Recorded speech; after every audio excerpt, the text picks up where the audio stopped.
Donc moi je m'appelle Erwan Daoufar, je suis comédien, metteur en scène, je suis membre du collectif Denisiac, donc par définition c'est un collectif dans le sens où on est plusieurs, en tous les cas déjà avant tout un binôme, donc avec moi et l'autrice Solène Denis qui a écrit le texte Cendre que vous allez voir ce soir. Voilà, nous sommes artistes associés du Théâtre National de Bordeaux et artistes associés du Théâtre de la Passerelle à Saint-Brieuc. Voilà, donc on tire entre la Bretagne et l'Aquitaine. Voilà. Donc on opère, on crée essentiellement au départ sur Bordeaux. Jusqu'à présent on a fait ça. Et maintenant, petit à petit, comme la compagnie grandit, on nous permet maintenant de créer un petit peu partout sur le territoire. En ce qui concerne Cendre, que vous allez voir ce soir, ça s'appelle Cendre, monologue pour un homme. L'autrice a vraiment décidé que cette parole de femme devait être devait être accaparée par un homme. Donc du coup, je joue une sorte de Médée moderne, l'histoire d'une femme qui est sortie d'elle-même, comme elle dit, à un moment donné de sa vie, et elle va essayer de nous expliquer pourquoi. Donc c'est une genre d'investigation dans laquelle on rentre comme ça, comme dans Esprit criminel ou je ne sais quelle autre émission. C'est tiré de faits divers. Et voilà. Je préfère pas vous en dire plus.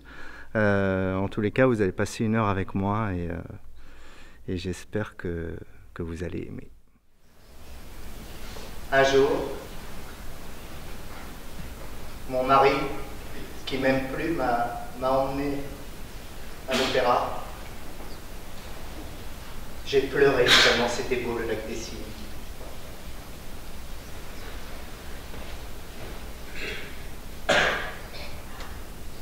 Enfin bon, une robe de chambre, c'était pourquoi tenir chaud. Bah oui, on n'est pas des putes.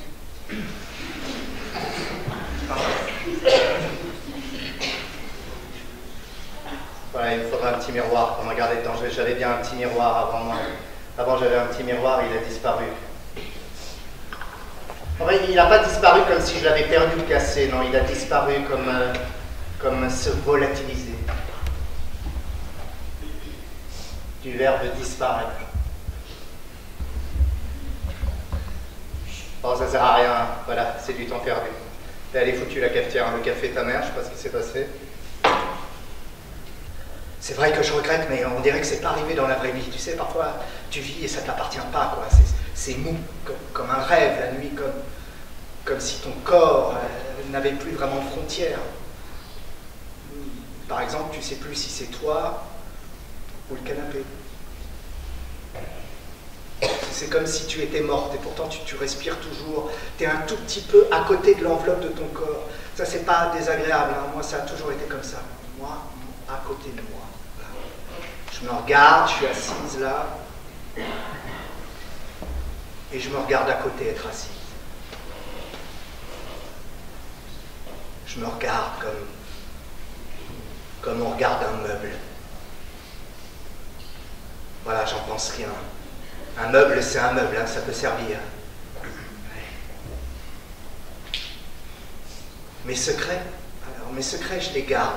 C'est pas que je veux pas raconter, mais si je fais ça, c'est pas logique, parce qu'après, j'aurai plus de secret. Et puis je réfléchis, et puis je me dis qu'en vérité, j'ai pas de secret.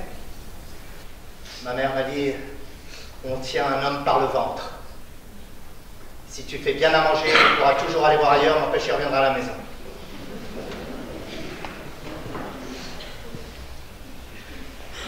Alors j'ai fait du gros olive et de la blanquette.